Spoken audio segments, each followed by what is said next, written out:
Narednim minutama idemo do Gradiške. Kulturni centar Gradiška sa kapacitetima kojima raspolaže nudi uslove za vrhunske umjetničke predstave.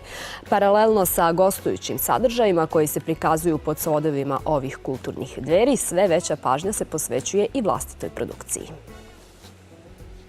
U protekloj godini pod svodovima Kulturnog centra Gradiška prikazano je preko 200 programskih sadržaja, koje je pratilo više od 100.000 posjetilaca. Osim sadržaja profesionalnih sastava iz zemlje i inostranstva, u Kulturnom centru je sve više i vlastite produkcije. Vocirali smo se na vlastitu produkciju i ponajviše smo se kao ciljnu grupu odredili prema djeci i bila je, možemo slobodno reći, godina djece.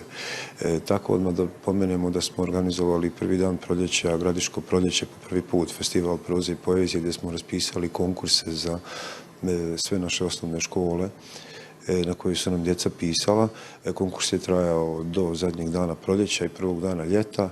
Na završnoj priredbi organizovali smo i mali ljetni salon knjige, objavili zbirku selektovanih radova i na taj naš konkurs se javilo negdje oko jako kvalitetnih 200 radova, selektovani, objavljeni u zbirci.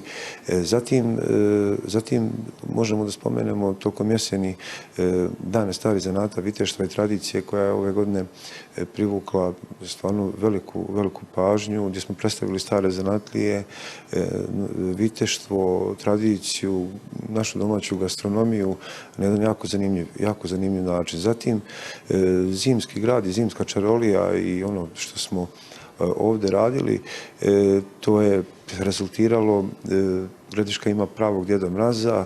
S Djedom Mrazom smo obišli sve naše prvačiće gradskih škola, prigradskih i išli smo i u seoske škole.